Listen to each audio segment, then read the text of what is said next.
Good morning students, आपका आरपीवी classes में बहुत बहुत स्वागत है। हम आशा करते हैं कि आप सभी अच्छे होंगे। इस वीडियो के माध्यम से आपको शब्द रूप में राम शब्द का रूप बताने जा रहे हैं जो अकारांत पुल्लिंग शब्द में आता है, इसलिए हम राम शब्द के बारे में आपको बताने जा रहे हैं। अकारांत पुल्लिंग शब्द में राम शब्द का रूप विभक्ति सबसे पहले विभक्ति लिख लेंगे, विभक्ति को दिमाग में रखेंगे। उसके बाद वचन को एक वचन, द्विवचन, बहुवचन तीनों को दिमाग में रखेंगे। याद करने का तरीका क्या है उसके बारे में बताने जा रहे हैं। कैसे बात करेंगे जल्दी याद होगा। तो विभक्ति को दिमाग में रखेंगे, अष्ट विभक्ति को, और तीनों वचन को एक वचन, द्विवचन, बहुवचन को दिमाग में रखेंगे और सीधे याद करेंगे। प्रथमा विभक्ति बोलना है, विभक्ति को बोलना है और वचन में दिमाग में रख के बोलना है। प्रथमा विभक्ति कैसे याद करेंगे? तो प्रथमा विभक्ति में रामा, रामौ, रामा। द्वितीय विभक्ति में रामम, रामौ, रामान। रामम, रामौ, रामान। तृतीय विभक्ति में रामेण, रामाभ्याम, रामाय। चतुर्थी में रामाय, रामाभ्याम, रामेभ्यः। पंचमी में रामात, रामाभ्याम, रामेभ्यः। षष्ठी में रामस्य, रामयोः, रामानाम। सप्तमी में रामेः, रामयोः, रामेषु। संबोधन में हे राम, हे रामौ, हे रामाः। इस तरह से सब राम शब्द का रूप यदि याद हो जाएगा तो हम राम शब्द के जैसा हम जो नोट में दिया गया है सभी अकारांत पुल्लिंग शब्द का शब्द रूप राम के समान ही चलेंगे या राम के समान ही चलते हैं। जैसे में देव, बालक, नर, बानर, गज, मोहन, अश्व, सूर्य, मृग, जनक, लोभ, पर्वत, छत्र, विप्र, लक्ष्मण, ग्राम, लोक, चंद्र आदि सभी का जितने भी शब्द दिए गए नीचे में नोट में उन शब्द का रूप राम के समान ही चलेंगे। तो राम शब्द का याद करना है और उसी पर सबको बैठा देना है और उसको बिना याद किए हुए भी याद हो जाएगा। केवल राम बात करना है तो सब याद हो जाएगा। इस तरह से रूप याद करना, अकारांत पुल्लिंग शब्द का रूप याद करना बहुत ही आसान है। आज हम इस क्लास में अकारांत स्त्रीलिंग लता शब्द के बारे में पढ़ने जा रहे हैं। सबसे पहले लता शब्द का रूप याद करने के लिए सही तरीका क्या है कि विभक्तियों को हम सीरियली बोलते जाएंगे और उसके नंबर को भी 1 2 3 4 सीरियली बोलते जाएंगे, लेकिन तीनों वचन को दिमाग में रख के ही याद करना है। अब सही तरीका याद करने का क्या है, कैसा कहेंगे? तो 1 में प्रथमा विभक्ति लता, लते, लताः। सेकंड में द्वितीय विभक्ति लताम, लते, लताः। 3 में तृतीय विभक्ति लतया, लताभ्याम, लताभिः। 4 में चतुर्थी विभक्ति लतायै, लताभ्याम, लताभ्यः। 5 में पंचमी विभक्ति लतायाः, लताभ्याम, लताभ्यः। 6 में षष्ठी विभक्ति लतायाः, लतयोः, लतानाम। 7 में सप्तमी विभक्ति लतायाम, लतयोः, लतासु। 8 में संबोधन विभक्ति हे लते, हे लते, हे लता। ये है याद रहने का सही तरीका, बहुत जल्दी याद हो जाएगा। इस तरह से हम जानेंगे कि जितने भी अकारांत स्त्रीलिंग शब्द है और जितने भी नोट में शब्द दिए गए हैं सभी के रूप लता के समान ही चलेंगे या चलते हैं। मतलब जितने भी अकारांत स्त्रीलिंग शब्द है सभी के रूप लता के समान ही चलेंगे या चलते हैं। हम जैसे भी जानेंगे कौन कौन किसके कितने रूप चलते, कैसे चलते हैं। तो जैसे में गीता, गंगा, उमा, यमुना, माया, काया, निशा, बालिका, सेना, दया, छाया, रमा, कृपा, पूजा, कविता, सभा, सेना, शिला इत्यादि जितने भी नोट में दिए गए हैं स्त्रीलिंग शब्द सभी के रूप लता के समान ही चलेंगे। और याद करने का तरीका जो भी बता दिए हैं विभक्तियों और नंबर को बोलते जाना है, लेकिन वचन को दिमाग में रख के ही याद करना है। यह है याद करने का सही तरीका। आज हम इस क्लास में हर्षिकाराम स्त्रीलिंग मति शब्द के रूप में शब्द के रूप के बारे में जानेंगे। तो उसको हम कैसे याद करेंगे। याद करने का सही तरीका क्या है? पहले विभक्तियों को और नंबर को सीरियली रूप से बोलते जाना है और वचन को, तीनों वचनों को अपने दिमाग में रख के ही याद करना है। अब याद करने का सही तरीका क्या है, कैसे याद करेंगे, कैसे जल्दी याद हो जाएगा? तो इसके लिए सही तरीका, वन में प्रथमा विभक्ति मति, मति, मत्या। सेकंड में द्वितीय विभक्ति मति, मति, मति। थर्ड में तृतीय विभक्ति मतया, मतिभ्याम, मतिभि। फोर्थ में चतुर्थ विभक्ति मतयाई या मतये, मतिभ्याम, मतिभ्य। फाइव में पंचमी विभक्ति मतया या मते, मतिभ्याम, मतिभ्य। सिक्स में षष्ठी विभक्ति मतया या मते, मतया, मतिनाम। सेवन में सप्तमी विभक्ति मतयाम, मतौ या मतौ, मतयोः, मतिषु। एट में संबोधन विभक्ति हे मते, हे मति, हे मतिया। ये है याद देने का सही तरीका। अब हम जानेंगे किन शब्दों के रूप मति के समान चलेंगे। इसके बारे में नोट में कुछ शब्द दिए गए हैं जिनके रूप मति के समान चलेंगे। और मति जो है एक हर्षिकारांत स्त्रीलिंग शब्द है, तो जितने भी हर्षिकारांत स्त्रीलिंग शब्द रहेंगे सभी के रूप मति के समान ही चलेंगे। तो कौन कौन से शब्द हैं? शक्ति, बुद्धि, मुनि, पति, विपत्ति, संपत्ति, पंक्ति आदि जितने भी हर्षिकारांत स्त्रीलिंग शब्द रहेंगे सभी के रूप मति के समान ही चलेंगे। आज हम इस क्लास में दीर्घिकारांत स्त्रीलिंग नदी शब्द के बारे में, उसके रूप कैसे चलेंगे, किस तरह से चलेंगे, तो नदी शब्द के शब्द रूप के बारे में आपको जानकारी देने जा रहे हैं। सबसे पहले किसी भी शब्द का शब्द रूप कैसा करना है, याद करने का सही तरीका क्या है, उसके लिए सबसे पहले विभक्तियों को और उसके नंबर को, सीरियली नंबर को बोलते जाना है और वचन को, तीनों वचनों को अपने दिमाग में रख के याद करना है। तो याद करने का सही तरीका क्या है? सबसे पहले कैसा करेंगे?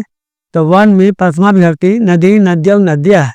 द्वितीय सेकंड में द्वितीय विभक्ति नदीम, नद्यौ, नदी। थर्ड में तृतीय विभक्ति नद्या, नदीभ्याम, नदीभि। फोर्थ में चतुर्थी विभक्ति नद्याय, नदीभ्याम, नदीभ्य। फाइव में पंचमी विभक्ति नद्याय, नदीभ्याम, नदीभ्य। सिक्स में षष्ठी विभक्ति नद्या, नद्यो, नदीनाम। सेवन में सप्तमी विभक्ति नद्याम, नद्यो, नदीषु। सेवन में सप्तमी विभक्ति नद्याम, नद्यो, नदीषु। एट में संबोधन में हे नदी, हे नद्यौ, हे नद्य। हे नदी, हे नद्यौ, हे नद्य। एक बार फिर से विभक्तियों को और नंबर को बोलते जाना है, लेकिन तीनों वचनों को दिमाग में रख के ही याद करना है। याद करने का सही तरीका क्या है? फर्स्ट में प्रथमा विभक्ति नदी, नद्यौ, नद्या। सेकंड में द्वितीय विभक्ति नदीम, नद्यौ, नदी। थ्री में तृतीय विभक्ति नद्या, नदीभ्याम, नदीभि। फोर्थ में चतुर्थी विभक्ति नद्याय, नदीभ्याम, नदीभ्य। फाइव में पांचवी विभक्ति नद्या, नदीभ्याम, नदीभ्य। सिक्स में षष्ठी विभक्ति नद्या, नद्यो, नदीनाम। सेवन में सप्तमी विभक्ति नद्याम, नद्यो, नदीषु। एट में संबोधन में हे नदी, हे नद्यौ, हे नद्या। ये है याद करने का सही तरीका कि जल्दी याद हो जाए। तो अब हम जानेंगे दीर्घिकारांत जितने भी स्त्रीलिंग शब्द रहेंगे सभी के रूप नदी के समान ही चलेंगे। तो वैसे कौन कौन से रूप हैं अब हम जानेंगे। घी, युवती, राज्ञी, वाणी, देवी, लेखनी, कुमारी, दासी, पत्नी, जननी, कौमुदी, स्त्री आदि। ये सभी जितने भी नोट में जितने भी रूप दिए गए, जितने भी शब्द दिए गए हैं सभी दीर्घिकारांत स्त्रीलिंग शब्दों के शब्द रूप नदी के समान ही चलेंगे। तो आज हम इसका लास्ट में उकारांत हर्षुकारांत स्त्रीलिंग धेनु शब्द का शब्द रूप बताने जा रहे हैं कि किस तरह से चलते हैं। तो उसके लिए सबसे पहले विभक्तियों को और सीरियली नंबर को बोलते जाना है और वचन को, तीनों वचनों को अपने दिमाग में रख के ही याद करना है। कैसा करेंगे, याद करने का सही तरीका क्या है? तो वन में प्रथम विभक्ति धेनु धेनु धेनवा, सेकंड में दूसरा विभक्ति धेनु धेनु धेनु, थ्री में तृतीय विभक्ति धेनवा धेनुभ्याम धेनुभि, फोर्थ में चतुर्थी विभक्ति धेनवाई या धेनवे धेनुभ्याम धेनुभ्य, फाइव में पंचमी विभक्ति धेनवा या धेनु धेनुभ्याम धेनुभ्य, सिक्स में षष्ठी विभक्ति धेनवा या धेनु धेनु धेनवो धेनुनाम, सेवन में सप्तमी विभक्ति धेनवा या धेनव धेनवो धेनुषु, एट में संबोधन विभक्ति हे धेनु हे धेनु हे धेनवा। यह है सही तरीका याद करने का। अब हम जानेंगे कि कौन कौन से शब्द के रूप धेनु के समान चलेंगे। तो सब जितने भी सभी उकारांत स्त्रीलिंग शब्द हैं सभी के रूप धेनु के समान ही चलेंगे। कौन कौन से हैं? जैसे तनु रज्जु चांचू आदि। आज इस क्लास में विकारांत स्त्रीलिंग मातृ शब्द के रूप के बारे में पढ़ने जा रहे हैं। अगर इसको हम कैसे याद करने का तरीका क्या है, सही तरीका क्या है, कैसे हम जल्दी इसको याद करेंगे, कैसे जल्दी याद हो जाएगा, उसके लिए सही तरीका क्या है? तब विभक्तियों को, आठों विभक्तियों को और उसके नंबर, सीरियली नंबर को भी बोलते जाना है और लेकिन तीनों वचनों को दिमाग में रखते ही याद करना है। ऐसा करेंगे, याद करने का सही तरीका क्या है? फर्स्ट में प्रथमा विभक्ति माता मातरव मात्रा, सेकंड में द्वितीय विभक्ति मातरम मातरव मातृ, थर्ड में तृतीय विभक्ति मात्रा मातृभ्याम मातृभि, फोर्थ में चतुर्थी विभक्ति मातृ मातृभ्याम मातृभ्य, फाइव में पंचमी विभक्ति मातु मातृभ्याम मातृभ्य, सिक्स में षष्ठी विभक्ति मातु मातो मातृनाम, सेवन में सप्तमी विभक्ति मातृ मातवो मातृषु, एट में संबोधन विभक्ति हे माता हे मातरव हे मात्रा। यह है सही तरीका याद करने का, या याद करने का सही तरीका है। नोट में दुहित्री धात्री आदि शब्द के रूप मातृ के समान ही चलते हैं। आज हम इस क्लास में दीर्घकारांत स्त्रीलिंग मधुर शब्द का रूप जानेंगे। सबसे पहले याद करने का तरीका क्या है? सबसे पहले विभक्तियों, आठों विभक्तियों को और नंबर सीरियली रूप से, उसका नंबर सीरियली रूप से बोलते जाएंगे और एकवचन द्विवचन बहुवचन तीनों वचनों को दिमाग में रखकर, माइंड में रखकर उसे बोलेंगे। उसके बाद दूसरा तरीका क्या है, बात करने का तरीका क्या है, कैसा करेंगे? तो नंबर वन में प्रथमा विभक्ति वधु वधुवव वधवा, सेकंड में द्वितीय विभक्ति वधु वधुवव वधु, थर्ड में तृतीय विभक्ति वधवा वधुभ्याम वधुभि, फोर्थ में चतुर्थी विभक्ति वधवे वधुभ्याम वधुभ्य, फाइव में पंचमी विभक्ति वधवा वधुभ्याम वधुभ्य, सिक्स में षष्ठी विभक्ति वधवा वधवो वधुनाम, सेवन में सप्तमी विभक्ति वधवाम वधवोह वधुषु, एट में संबोधन में हे वधु हे वधवाओ हे वधवा। ये हो गया दीर्घकारांत स्त्रीलिंग मधुर शब्द का रूप। अब हम जानेंगे कि मधुर शब्द के रूप के समान किन किन शब्दों के रूप चलेंगे या चलते हैं, उसके बारे में नोट में हम बता दिए हैं। सभी दीर्घकारांत स्त्रीलिंग शब्द का रूप मधुर के समान ही चलते हैं। जैसे में चमू रज्जु शत्रु करकंधु आदि, इस तरह से बहुत सारे एग्जाम्पल मिलेंगे जिनके रूप मधु के समान ही चलेंगे। आज हम हकारांत नपुंसक पुल्लिंग फल शब्द के बारे में, उसका रूप के बारे में आपको जानकारी देने जा रहे हैं, के बारे में पढ़ेंगे। तो उसके लिए याद करने का तरीका क्या है? विभक्तियों को या आठों विभक्तियों और उसके नंबर को सीरियली रूप से हम बोलते जाएंगे और वचनों को, तीनों वचनों को हम दिमाग में रखकर उसे बोलकर याद करेंगे। तो सबसे पहले इसका बेस्ट तरीका क्या है याद करने का? वन में प्रथमा विभक्ति फलम फले फलानी, फलम फले फलानी। सेकंड में द्वितीय विभक्ति फलम फले फलानी। इसमें प्रथमा विभक्ति द्वितीय विभक्ति दोनों समान चलता है और बाकी जो तृतीया से लेकर संबोधन तक सभी राम के समान ही चलेंगे या बालक के समान ही चलेंगे।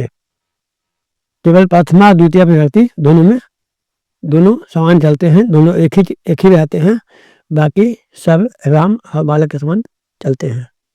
तो द्वितीय विभक्ति फलम फले फलानी, थर्ड में तृतीय विभक्ति फलेना फलाभ्याम फलाए। उसके बाद चतुर्थी विभक्ति, फोर्थ में चतुर्थी विभक्ति फलाए फलाभ्याम फलेभ्य। उसके बाद पंचमी विभक्ति, फाइव में पंचमी विभक्ति फलात फलाभ्याम फलेभ्य। अब इसमें जब कौमा दिया गया है, जहाँ जहाँ कौमा रहेगा इसका मतलब है कि ऊपर, उसके ऊपर जो लिखा गया है वही समझेंगे। से यहाँ पर कौमा दिया गया है, फलाभ्याम के नीचे कौमा दिया गया है, मतलब फलाभ्याम ही लिखा गया। उसके बाद यहाँ भी कौमा दिया हुआ है, फलाभ्याम ही लिखा गया। यहाँ पर फलेभ्य के नीचे दिया हुआ है, इसलिए फलेभ्य लिखा गया। फिर यहाँ पर फलयो के नीचे जो कौमा दिया गया उसका मतलब फलयो ही लिखा गया। मतलब उसको हम उसके ऊपर देखेंगे कि क्या लिखा हुआ है, वही समझेंगे। तो षष्ठी विभक्ति फलस फलयो फलानाम। सिक्स में षष्ठी विभक्ति फलस फलयो फलानाम। के बाद सेवन में सप्तमी विभक्ति फले फलयो फलेषु। के बाद एट में संबोधन में हे फल हे फले हे फलानी। अब हम जानेंगे कि फल के समान कौन कौन शब्द के, किन किन शब्दों के रूप चलते हैं, इस बारे में नोट में बता दिया गया है। तो सभी अकारांत नपुंसक लिंग, जिसको पुल्लिंग भी बोलते हैं, शब्द का रूप फल के समान ही चलेंगे या चलते हैं। मतलब जितने भी अकारांत नपुंसक लिंग शब्द होगा, जितने भी अकारांत नपुंसक लिंग शब्द होगा या पुल्लिंग शब्द होगा, उनके रूप फल के समान ही चलेंगे। जैसे में पुस्तकम, गृहम, ज्ञान, पत्रम, नगरम, दुग्धम, अम्लम, पुष्पम, मित्रम, मुख, अरण्य आदि। इस तरह से बहुत सारे एग्जाम्पल मिलेंगे या रहेंगे। अब इकारांत नपुंसक लिंग, जिसे पुल्लिंग भी कहते हैं, उसमें बारी शब्द का रूप बताने जा रहे हैं। आज इस क्लास में हम बारी शब्द का रूप पढ़ेंगे। उसके लिए भी वही तरीका है। सबसे पहले विभक्तियों को बोलेंगे, बोलते जाएंगे, नंबर बोलते जाएंगे, बाकी को वचन को दिमाग में रख के बोलते जाएंगे। तो कैसा करेंगे? याद करने का तरीका क्या है? वन में प्रथमा विभक्ति वारी वारिनी वारिनी। सेकंड में द्वितीय विभक्ति वारी वारिनी वारिनी, दोनों समान चलते हैं, प्रथमा द्वितीय। थ्री में तृतीय विभक्ति वारिना वारिभ्याम वारिभि। फोर में चतुर्थी विभक्ति वारिने वारिभ्याम वारिभ्य। पंचमी विभक्ति में, फाइव में पंचमी विभक्ति वारिना वारिभ्याम वारिभ्य। उसके बाद सिक्स में षष्ठी विभक्ति वारिना वारिनो वारिनाम। फिर सेवन में सप्तमी विभक्ति वारिनी वारिनो वारिषु। उसके बाद एट में संबोधन विभक्ति हे बारे या हे बारी, हे बारिनी हे बारिनी। जहाँ जहाँ कॉमा दिया हुआ है इसका मतलब है इसके ऊपर वाला लिखा हुआ है। अब जानेंगे नोट में कि कौन कौन से किन किन शब्दों के रूप वारी के समान चलेंगे। तो उसमें दधि, शक्ति, अस्थि आदि के रूप वारी के समान ही चलेंगे या चलते हैं। हर्षोकारांत नपुंसक लिंग शब्द मधु शब्द के बारे में जानकारी देने जा रहे हैं। आज के क्लास में हम हर्षोकारांत नपुंसक लिंग मधु शब्द के बारे में आपको बताने जा रहे हैं। उसके लिए सबसे पहले विभक्तियां और उसके नंबर को सीरियली रूप से हम बोलते जाएंगे और वजन को दिमाग में रखकर हम बोल कर याद करेंगे। तो याद करने का सबसे बेस्ट तरीका क्या है कि वन में प्रथमा विभक्ति मधु मधुनी मधुनी, सेकंड में द्वितीय विभक्ति मधु मधुनी मधुनी, दोनों सेम चलता है, दोनों समान चलता है, प्रथमा द्वितीय विभक्ति। उसके बाद थर्ड में तृतीय विभक्ति मधुना मधुभ्याम मधुभी। उसके बाद फोर्थ में चतुर्थी विभक्ति मधुने मधुभ्याम मधुभ्य। 5 में पांचवी विभक्ति मधुना मधुभ्याम मधुभ्य। 6 में षष्ठी विभक्ति मधुना मधुनो मधुनाम। 7 में सप्तमी विभक्ति मधुनी मधुनो मधुसु। उसके बाद 8 में संबोधन हे मधो हे मधु या हे मधु हे मधुनी हे मधुनी। अब उसके बाद जानेंगे कि मधु के समान किन किन शब्दों के रूप चलते हैं, उसके बारे में जानेंगे। तो नोट में लिखा दिया गया है। सभी हर्षुकारांत नपुंसक लिंग शब्द के रूप मधु के समान ही चलते हैं। जितने भी हर्षुकारांत नपुंसक लिंग शब्द होगा सभी का रूप मधु के समान ही चलेंगे। जैसे सानु जानू दारू वसु अश्रु जंतु अंबु आदि। धावन पुल्लिंग शब्द का रूप आपको हम इस क्लास में बताने जा रहे हैं। तो उसी तरह याद करना है। याद करने का बेस्ट तरीका वही है। वन में प्रथमा विभक्ति धावन धावांतव धावांता। सेकंड में दूसरा विभक्ति धावंतम धावंतव धावतः।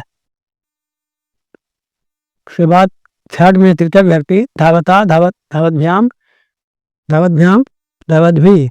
फोर्थ में चतुर्थी विभक्ति धावते धावतभ्याम धावतभ्य। 5 में पंचमी विभक्ति धावतः धाव्याभ्याम धावतभ्याम धावतभ्य। 6 में षष्ठी विभक्ति धावतः धावतो धावताम। उसके बाद 7 में सप्तमी विभक्ति धावती धावतो धावत्सु। 8 में संबोधन विभक्ति हे धावन हे धावंतव हे धावंतः। अब हम जानेंगे कि नोट में किन किन शब्दों के रूप धवन के समान चलेंगे। तो उसमें है पठत कुर्बत बुलबत पचत आदि शब्द के रूप धावन के समान ही चलेंगे।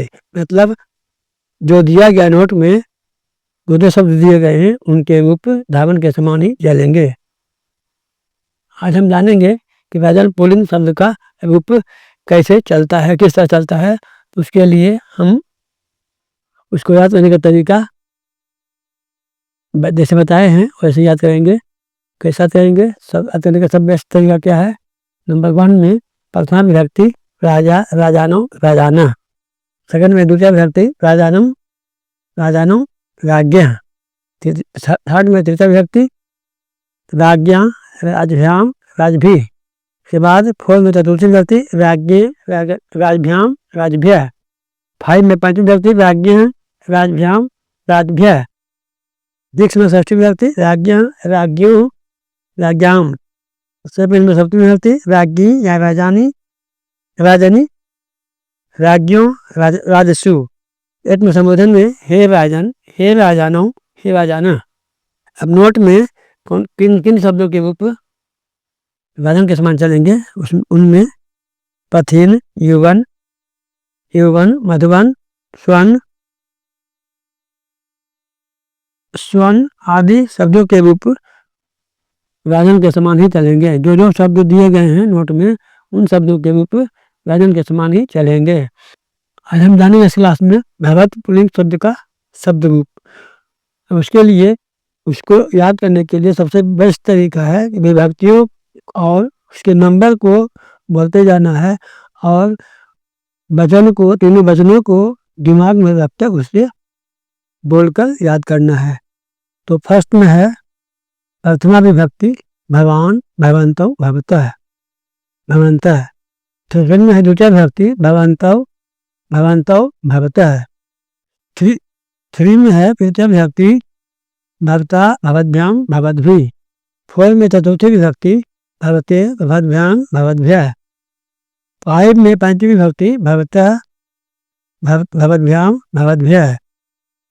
6 में षष्ठी विभक्ति भवता भवतोः भवताम। 7 में सप्तमी विभक्ति भवती भवतोः भवत्सु। और 8 में संबोधन में इसका रूप नहीं चलता है।